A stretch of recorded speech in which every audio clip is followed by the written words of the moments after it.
News.mc on Monaco Info is brought to you by Monaco Legend Properties. Our exclusive interview with the personalities making the Principality. My name is Umberto Riva. I'm the owner and CEO of Riva Sports Management. I grew up in Italy, in the countryside next to Turin. I left Italy at 20. I went to Los Angeles to study. So I went to university in Los Angeles at an art school. Actually, at the time, I wanted to be an actor. So it was an art school with a very strong program in acting. Interesting experience, for sure. I lived then 5 years in Los Angeles. I then lived in London. Now it's been 5 years that I'm very happily a Monaco resident. I have to say it's always been one of my goals to do what I do now, so to be a sports agent, specifically a football agent. It's something that I've always been interested in. I remember specifically that I was very interested as well in the business behind football. Even at a young age, I was interested also in seeing the players' contracts, in understanding if the teams were making or losing money, where were the sponsorship, so how the contracts work, the transfer. So it's always been a passion not only for the sport, but also for all the business behind it. So it's always been something that I wanted to do. I had this idea at the time that I wanted to go live in Los Angeles. I was always very interested in arts as well. So I chose a program that was was not only focused on acting, but since it was based in Los Angeles, it also had the little thing on the side. But then when I came back to Europe, I wanted to really focus on that because I saw that I liked all I saw in Los Angeles and the Ambas, but it wasn't my thing, let's say, because anyway, my business, it's a people business. So it's always, it's very important to know how to communicate effectively. It's very important to understand the other persons and to be able to not only communicate effectively, but to listen effectively, which is something that a lot of people sometimes forget to focus on. So I have to say that that experience in all the acting teachings really helped in that sense. And then it's also a job that is based on sales anyway. So it really always helps for that side as well. What I love about this job is that it's really international. I always envisioned myself doing a job that would bring me to travel a lot. What I love the most about this job is also meeting different people every day, different nationalities, different countries, different ideas. So this was something that always really interested me in this job. I love languages as well. I speak 5 languages. I learned them actually on the job. I remember I learned, for example, French and Portuguese because I started having some French and Brazilian clients. They didn't speak English, so it was for me either to learn French and Portuguese or not to work with them. That is one of the most difficult things of the job, is to really get the trust and the entry, let's say, in the clubs, to have the football directors of the various clubs trust you. It's quite complicated. It's achieved through good results, bring obviously credibility to what you do. But it's true that at the beginning, it's very complicated. I can understand because the sport directors of the clubs, I used to receive hundreds of calls every day. It's normal that they trust agents that they already work with. So it's a bit of a catch-22, having to do deals to be trusted, but it's very difficult to do the first deals as you don't have this trust. It's a difficult part of the job. Afterwards, once you're inside, if you have very good work ethics, if you have very good contacts, obviously if you work well with your clients, it's easier to remain, let's say, in the business. But breaking in is the difficult part. When I came back to Europe after the experience in Los Angeles, I decided that it was the time and I wanted to start this profession. So what you have to do is to get a license, what is commonly called the FIFA license. Every federation, so every country in the world which is associated with FIFA, has one exam session every year, at least at the time it was 2013. So I took the license, I did the exam in Rome. I found it quite interesting and quite easy, I have to say, at the time, even though the results were quite astonishing because there were over 2,000 people that tried to take it that year and only 15 got the license. So once I had the license, it was time for me to start. That comes the interesting part in the sense that most of the people, when they hear what I do, they almost always ask, how did you start? It's a profession that everybody kind of knows, but it's quite uncommon. And it's always interesting to know how somebody starts. For me, it was quite different than a lot of the others agents, because normally in the great majority of times, it's a profession that you're kind of a bit born into, in the sense that either you have a family member that was a coach or a player or a sport director or somebody involved already in football, or a lot of times it's former players that then transition to being football agents. In my case, that wasn't really what happened, in the sense that I remember actually when I took the license and I told my family that this is what I wanted to do, that I really wanted to focus on this job. I remember that they told me, my father told me at the time, I know a lot of people, but you chose one profession where I cannot introduce you to anyone. It was very strange for Italy, but my family, nobody has an interest for football. My father has watched probably 2 or 3 national team matches. I have an older brother that has zero interest in football. I didn't even know one player that I could ask, can you introduce me somebody? It was really just something that I wanted to do. So that's why when they ask me, how did you start? Usually I say I really wanted to. But I took my license, and when I got it, I decided that I wanted to go to London to start, because it was the most important hub for football transaction. Is where most of the money was. The Premier League, historically, still now, but even more at the time. So it's where there were more transfers, bigger contracts. So I said, if I'll do it well. I moved to London and I started a business there, really trying to meet people. Basically, the first transaction that I did in football, it was to participate in the sale of a football club, of a whole football club in England, a very historic and famous one, because I happened to meet through some mutual friends who were in the finance world in London. The owner of this club was an American gentleman that wanted to sell. And then to other connection, I met what ended up being the buyer, who was these Chinese investors. So it was 2014, 15. It was the time where there was a big influx of Chinese investments in football and in sports in general. And I ended up connecting the two with the help of other people. And we managed to close this very big deal for the sale of this football club. The new owner also asked me to advise him on some choices for the club. There was then an Italian coach and a few Italian players that arrived, because at the time my connections were more based in Italy. From there, obviously, it was an important start, let's say. But by doing these deals, I then saw that what I really liked was to work with the players, negotiate and organize the transfers and the movements from one club to another, and to assist them in the negotiation of the contracts. So I really saw that part of the job was very fascinating, also because it's a business, there's a lot of money, but also it's very nice to see the players achieve their dream and be part of that process, to know that you're part of realizing their dreams and getting to reach their goals, both sport goals and financial goals. So that's a very important part. The situation regarding the licensing systems and the wannabe agents, let's say, it's quite complicated lately. I have to say that it's a situation that was a bit created by a lack of governance for a few years by FIFA. So in 2013, actually, when I took my FIFA license, was the last year that FIFA did the licensing as they used to. Then for a few years, they decided to deregulate it. So to leave every single federation deal how they wanted with the licenses. This created a bit of confusion because, for example, a few countries decided to go in a very professional direction. For example, France and Italy, notably, where they decided to even create some laws. In other countries, they decided to be very open, let's say. And that created the background to facilitate and to legitimate all this process that was already starting to arrive in football. Family member agent, the friends agent, which in most cases it's quite dangerous for the player, because we are talking about a professional. It's really a professional. Like, it's not something that you can invent. It's not something that from one day to another you can go negotiate a football contract. We know that there's a lot of money behind it. There's a lot of interest behind it. There are players that feel confident in having a family member or a friend deal with this. Obviously, the family member of the friend, they love them and they care about them, and obviously they want the best interest. But sometimes they don't even know what to ask for, because obviously the football clubs, they're businesses. In the end of the year, they also have their balance sheet, so they are not them that they will offer the best conditions to the players. So you need to have all the legal also background and also the knowledge of the rules and know how the contracts are made and what you can ask. You have to know the market, you have to know what the other clubs can offer. So I have to say that lately, with the reintroduction of the FIFA license, we are seeing a comeback to a more professional level of the job. It's really sometimes, as I was saying, it's absurd that it's the only job where there are hundreds of millions on the balance on a lot of transactions, and there are not so many professional people sometimes handling it. But lately, as I was saying, we're seeing a shift,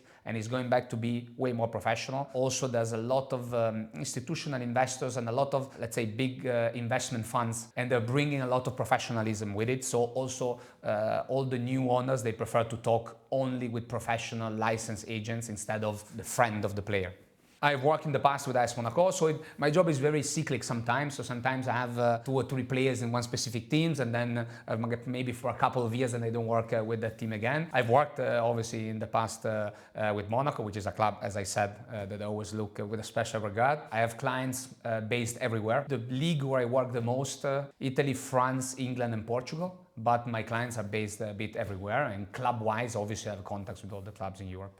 So when working with young players, obviously I have my scouts that do this job, because it's a completely different job. I believe I know about football, but I don't pretend if he will have a future or if he's very talented or no. I believe I have an eye, but it's not my job. I believe also in that everybody should focus on professionally on what's their job and their position. So there are some scouts that are very, very talented in doing that. For me, it's then all to create for the player the ideal conditions for him to be able to grow and perform, and then to eventually negotiate for him the contracts. It's true that I receive almost every week a message or a phone call from somebody saying, I have a family member, there is somebody that is very talented, can you help them? So I have to say that I dealt very drastically with all these. I made the decision not to work with young talent, unless some very specific case, but the young players that are already professional. So technically, starting from 16 years old, you can already be a professional, have a professional contract. So if they're already at that level, okay, I can already start to work with them. Otherwise, I only prefer to work with the professional players that are already in first teams. It's a completely different job. There are some agents that specialize with young players, and they do a very, very important job, also because it's a job that requires also a lot of contacts and connections with the family. It's a lot of psychology work as well. So it's quite intense, but they focus more on that. I prefer, because I saw that I perform better when I deal with already, let's say, established professional first team players. So my focus is there. Then it can happen that all the connection that now I have, there are some exceptions, but there are really, really a few gems, let's say, that I can focus. Otherwise, I leave the work with the young players to the agents that focus on that. For the young professional players, it's true that talent alone is not enough, but it's very important to create the right environment for them. So the most important part is the family. The important thing is to make them understand, sometimes it's not that easy, but to make them understand that that's not the goal, that's just the start. So they need to understand that even if they are already professional and already in a big team, it's just the first step. And if they manage to stay professional and to really focus on their craft and on their training in these first steps, then they will be able to enjoy 15 years of great times. But otherwise, if they push too much, or if they think they're already there, if they think they already achieved something at this very early stage, then it can create some problem. Then you see even great talent not be able to achieve the goals that they were supposed to. My core business is really to work on the transfers and on the negotiation of the contracts. But it's true that what I try to do is to offer a really comprehensive service, let's say, for the players. If they ask, obviously, it's absolutely not something that I push, but if they ask, I'm very happy to also put them in touch with the right people to advise them on the financial side, especially. Impressive statistics of the percentage of professional football players that after retirement, they're left without money after just 10 or 15 years. So this is something that the football players really, really need to focus early on. We're talking about a career that will have them earn a lot of money, so a very important amount of money for 10, 15 years, and then this influx of money will abruptly stop one day, from one day to another. So it's very, very important. I always advise all my clients to take meetings. I have several professionals based here in Monaco, notably, that I really trust and I really saw that they can bring excellent results. And I always try to put them in touch with my clients. Obviously, they have to ask and to agree, but it's something that I believe is very, very important. There are some players that they really ask me to help them care about everything, from the real estate portfolio to the investments to everything that they manage day to day. So in my structure, I have people that obviously can take care of every need of the player. Then, as I said, there are players that prefer to deal with some things on their own, or they have already their professionals. But for a lot, and it's growing the number of players that they ask us to really take care of everything for them. So the football industry, since I got involved, since I started working in it, has seen an incredible growth because it's been year after year. The clubs had bigger budget, the TV rights, apart from a couple of specific cases, but they always grew. The salaries, the transfers, so there is really an industry that is growing every year. Not even the COVID years slowed it down. But I see, honestly, for the future, I only see more investments and growth. There's more and more games being played as well. Obviously, all the leagues and the FIFA, they're trying to maximize the input of the TV rights. So almost every year, new competitions and a lot of games played. It's causing a bit of a strain on the players. This is another aspect that will need to be regulated. But for the moment, football keeps seeing an increase in the product, which seems to go higher every year. So the Premier League started the process very early. So they decided and they had this very smart move of becoming an international league way ahead of the others. And they decided to do a bit more of an American, let's say, product, and they conquered very, very quickly. They conquered the international market. The reason why the TV rights in England are so high, and to give a reference, the club that finishes last in the Premier League gets more in TV rights than the clubs that wins the French or the Italian league. This is not for the internal product of the TV rights, but is how they sell internationally. Everywhere you go in the world, you're in a hotel, you are in an airport, there's a Premier League match that is shown. Not a French one, not a Spanish one, not a Portuguese one. So they really did an amazing job in pushing the product and in elevating the quality of the product at the same time. Because right now, people want to watch the Premier League because along with this marketing operation, there was also a big injection of money from the owners, which own their own stadium. So they already had some own revenues to sustain the teams. They could increase the value of the league, hiring very good players, and they started hiring international. Since before, there were only English players basically in the Premier League. Then they started taking the best players from all the leagues around Europe and South America. And at the same time, they push with a very good marketing strategy, they push the products everywhere. Their TV rights, it's insanely higher than all the others in Europe, and they keep having these crazy advantages that one things pull the others. So every year there's more money from the TV rights, more money from the stadium, more money to buy players. Their product keep getting better every year, and they keep having this advantage on the other leagues. Most of the players, if you ask them, and this is one of the first questions that they ask when I starting to work with a client and when I sign a client, is one of the first questions that I ask because it tells a lot of their ambition and how they see their career.